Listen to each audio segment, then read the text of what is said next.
New rockets are awesome. Blue Origin, you did good, but... Artemis 2 data is coming in, and it's looking hot. And we talk about the NASA funding disaster. All coming up on the next Orbital Edge.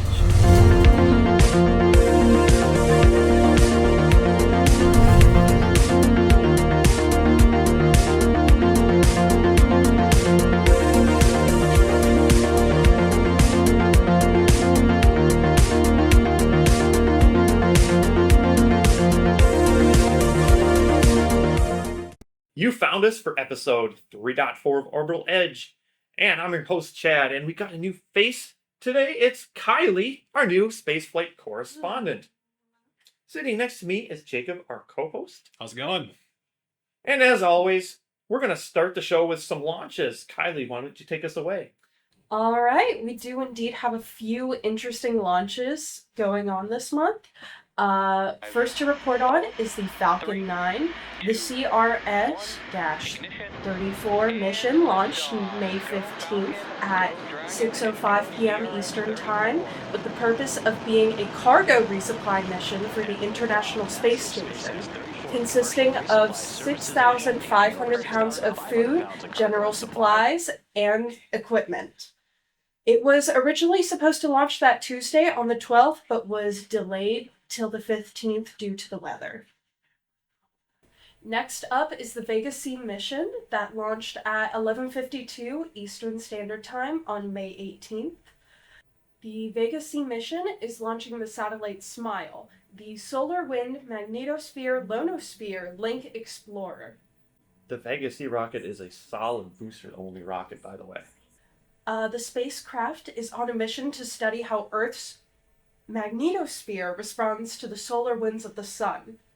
It will be our first and therefore most advanced look into any of the magnetosphere reactions to solar winds, to improve further space technology such as other spacecrafts or technology for future astronauts to come.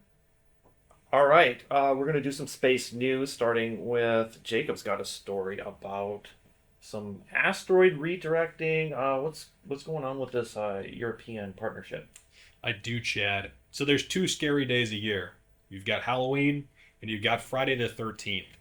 And Friday the 13th of 2029, specifically of April, is going to be a scary one. Why? An asteroid called Apophis, roughly 1,200 feet across, is going to come within 20,000 feet of Earth. Now, that might sound like a really far distance, but trust me, it's not. It's only 1/10 of the distance between the Earth and the Moon. So that's going to come scraping right by us. Now, don't worry, it's almost certainly not going to hit us. But, just in case, the European Space Agency, the ESA, has been working on Ramses, the Rapid Apophis mission for space safety. It will be a defense mechanism, a satellite shot up there to go study the asteroid. It shouldn't be crashing into the asteroid. It's there to watch the asteroid, find out how asteroids really function, and it's going to be one big satellite with 2 smaller satellites that'll pop out of it. They'll orbit around it a bit and take some data in. So in the future, if an asteroid pops up, and we need to knock it off course before it smashes into Earth and causes a huge issue, we'll have some data. Now, the big news here is that the ESA is no longer working on this on their own. The Japanese Space Agency, the JAXA, the Japan Aerospace Exploration Agency, has signed a memorandum of cooperation on May 7th to help with Ramses. So now the European Space Agency and the Japanese Space Agency are working together on this, which is great. And they keep calling it a global effort on the European Space Agency's website. My slight gripe with this is you can't call anything that happens to have 2 separate countries a global effort, right? This is not global in the sense that it's missing the Americans, it's missing the Chinese, it's missing the Indians, and it's missing the Russians. So it's not really a global space effort. It's just the European Space Agency and the Japanese Space Agency. But we're really glad to see this because the European Space Agency has been doing great things recently, and they'll be able to do even better things with the Japanese helping them out. And hopefully we could see some more cooperation from other countries too, because I don't want an asteroid smashing into Earth, and I'm sure neither of my co-hosts want that either. So we're going to hope that this becomes a trend, that more countries help out the European Space Agency with planning our planetary defense. And I know that sounds like a super sci-fi term, but it's something we do need to worry about. There's always a chance that an asteroid could pop up out of nowhere and smash into Earth. And we don't all want to die. So we got to learn at some point how we're going to redirect those asteroids away from our home base. I'm wondering with the cut NASA budget that they're going to care a lot about asteroids and things like that. We'll get to that, Chad. I'm not yeah. so sure that there actually will be budget cuts. We'll see. Yeah, just stay tuned. We're going to dig into that a little bit later on our topic on our show. All right. Kylie, you're up next with some story about Russia, and they apparently have a new rocket. Yes. What's up with that? The brand new Russian rocket, the Soyuz 5. It's a medium-lift launch vehicle designed to replace another one called the Zenit, I believe it's pronounced. I could be wrong. It's meant to bring payloads weighing up to 17 tons into Earth's lower orbit. The engine the rocket uses in the first stage is the RD-17MV, and in the second stage, it's powered by two RD-0124MS engines that were derived from one of the previous models of the same rocket, the Soyuz 2.1. The thruster for this rocket reaches around 7,257 kilonewtons, and the fuel that was used is apparently a non-toxic type consisting of kerosene and liquid oxygen, which are apparently more eco-friendly options, so my research that. As opposed to the dinitrogen tetroxide fuel. Mm-hmm. Try saying that fast 3 times. Definitely could not. This rocket will be used as a booster for other heavy rockets. One of the main planned ones is the U.S.C vehicle, if I'm saying that right. The main rocket for the Russian lunar expansion program. There's currently no data about how commonly this rocket, the Soyuz 5, will be launching once ready, but currently it's predicted to launch around 4 more times before finally being considered complete and ready to use. What I'm really interested in is what this will actually be used on. What are the Russians planning for the moon? Chad, do you know? A moon base on the dark side. That's where anybody wants to go first. Yeah. Even China. They sent a rover there. I for one hope they do it. It'd just be cool to see some humans on the dark side of the moon. Yeah, the show For All Mankind kind of come to life. Yeah. Great show, by the way. I think all that stuff happens in season 2. I wouldn't know. I'm not a TV guy. I've never seen it. Well, speaking of the dark side of the moon, let's talk about that Artemis 2 heat shield. It did come back. We're going to throw this photo up here kind of showing that it's pretty stable. I can't tell for sure. It's we don't have a whole lot of photos that have been released so far, but it's there and intact despite what experts were saying and screaming about. They were able to, of course, have a really good data set come back because they changed the trajectory on how they re-entered the atmosphere. Also, I also want to throw this footage up here. This is before they did the re-entry. This is so cool to see.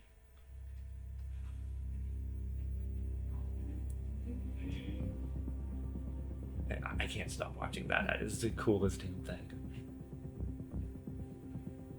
Slow motion. It's like it's spitting. It looks like alien technology. And yeah, a little bit.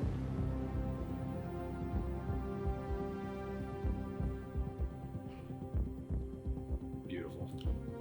I love stage separations. So, Yeah, I don't think there's anything much to say on that other than the fact that this is great news for missions going forward. They don't have to do a whole lot of retooling for the heat shield. So, we do have to talk about Blue Origin, though. Things that are not so great. They had a third mission. They landed and everything, their booster, but their second stage failed to place their spacecraft in the proper orbit due to a failure of the BE-3U engines in its second stage. CEO Dave Limp pointed this to be a thrust anomaly during the second stage burn.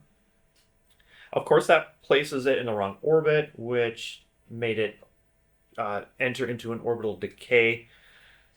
A lot of people were worried about it, like falling back on their homes and things like that. So that is a real thing to worry about.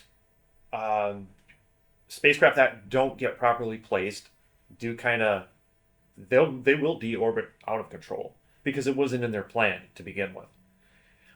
Some mentions here. It's the first time Blue Origin finally reflew a booster.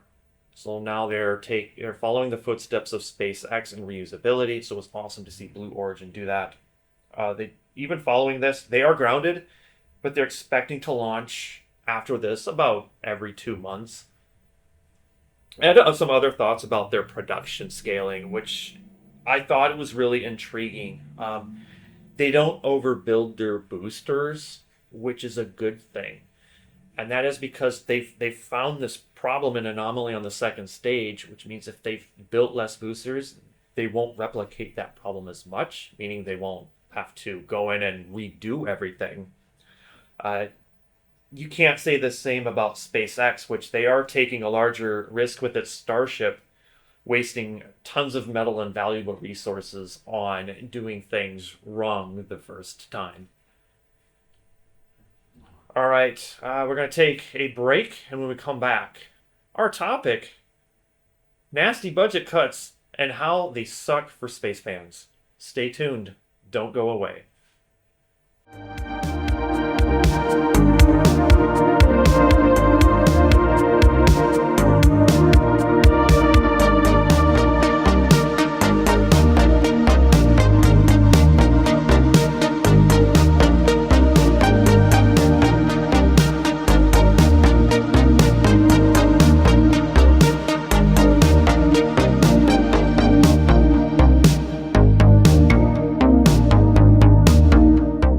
Welcome back from the break.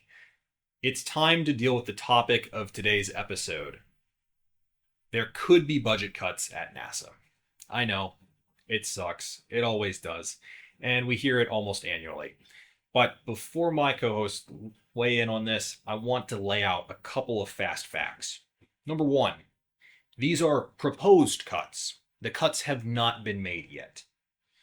Number two, they've been proposed by the president, not by Congress. And Congress has not been too keen on them so far. Number three, the proposed budget cut is 23% of NASA's total budget. And most of that is coming from cutting the science research in half.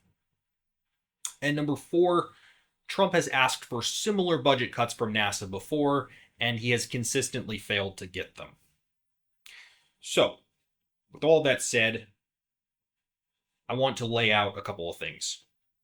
Number one, this probably isn't happening. Just plainly put, we're probably not going to see massive budget cuts at NASA. We might see some minor cuts, but generally this has not worked out in the past. The general public likes NASA and often lobbies congressmen not to allow NASA's budget to get cut.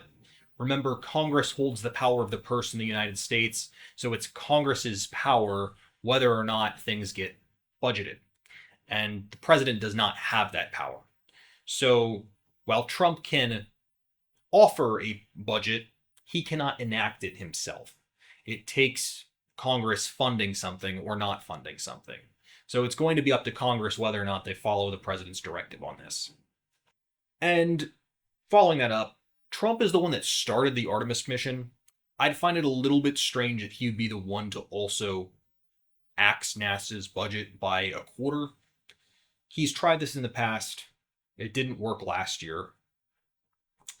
And here's my speculation as someone who follows politics pretty closely. My guess is Trump is trying to gain some brownie points with the Republican Party by saying, hey, we're going to cut this just as a fiscally conservative thing for the fiscally conservative people in the party.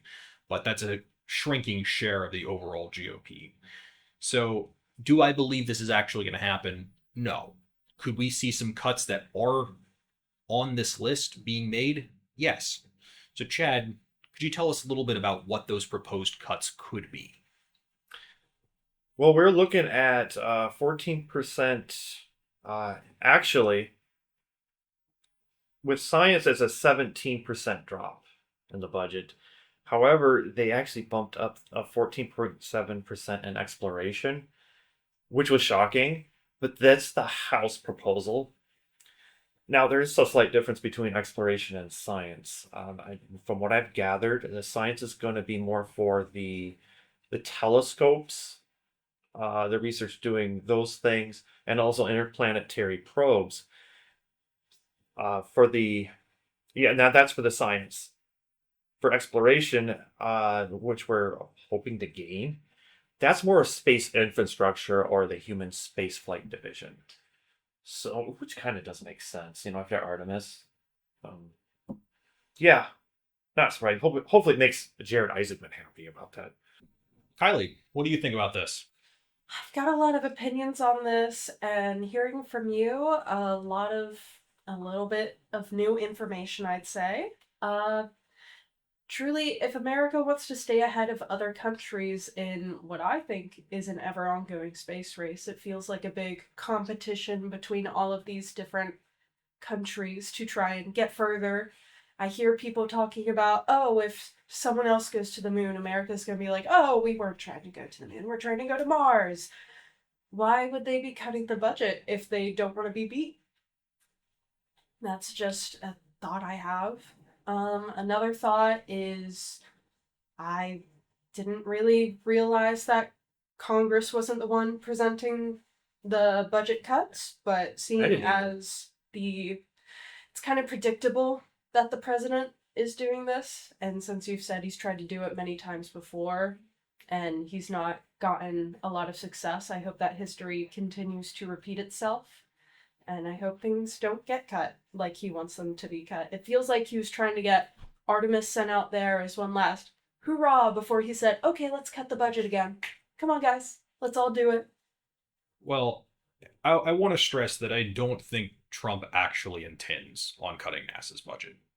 This is just a political bargaining chip. Which happens most of the time anyways. Yeah, it's just something that he can say, oh, look, I am trying to cut the budget. While behind the doors, he's like, yeah, I want you to keep doing what you're doing. Because Jared Isaacman was perfectly okay with this when he was being cross-examined by Congress recently. And we know who Jared Isaacman is. He is very pro-space as the NASA administrator. And I don't think that if he really believed the budget was getting cut, he'd be on board with this. He'd probably leave his job.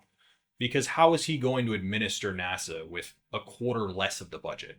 He just wouldn't be able to do a very good job. And I don't think the kind of person he is, he'd want to stay there in that role if he really, truly believed that NASA's budget was getting cut by that much. Yeah, it just feels to me that Jared just has to accept that for posturing reasons, or he'll lose his job, I guess. So he makes it look like to the public he's for these cuts, but in reality, I bet he's not. I mean, he was an astronaut himself, and he wants to see more human spaceflight, and he has that passion. For him to agree to cuts like that, especially in those areas, just a bit weird. Yeah, it's just all political maneuvering in the front of house, the back of house, behind closed doors. I'm sure the story is quite different. All right, we're going to take another break, and when we come back, comments. Don't go away.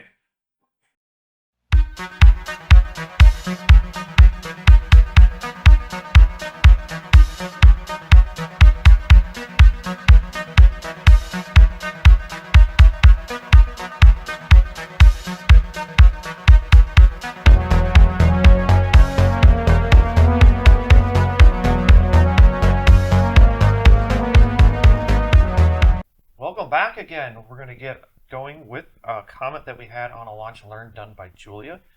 This comment is from YouTube by WeBeGood06. Hi Julia, nice video. Rocket scientist here.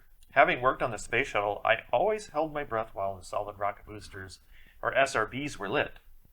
The Challenger disaster was caused by a burn-through of the seal between the segments. SLS, of the Space Launch System, is just a collection of priceless historical space shuttle parts. I wish NASA dropped the solids, but they are intent on doing an Apollo steroids recreation of 1960 Apollo mission in high definition. So with that, it's interesting he was talking about the solids and being used again. The reason why they did that for the Space Launch System is because of that tank size. They have to get that into orbit first before they can finally get the spacecraft in the second stage to do its translunar injection. So it's really the only reason why they choose solids, because it's just a cheap way to boost such a large tank. And with the only using 4 engines, and there are 25 engines from the space shuttle, but collectively all those 4 engines are not as powerful as like 33 Raptor engines on Starship. So Starship doesn't need any boosters, they just have a lot of engines. But with a lot of engines, there's a lot of failure points. So NASA wasn't going to take that chance. Alright, with that comment aside, we're going to cut this show, and we're going to see you next month. But also, don't forget to leave your comments if you enjoy this show. Also, share this show with your friends or any new space fan you know. Again, I'm your host, Chad, and this is our new spaceflight correspondent, Kylie. And in the back, we have our director, Sienna. Hello. Alright. Or should I just not say hello because we're leaving? I'm like thinking I just overthinking it. I'm like, oh, see ya. And we will see you next time. Bye. Bye. Bye.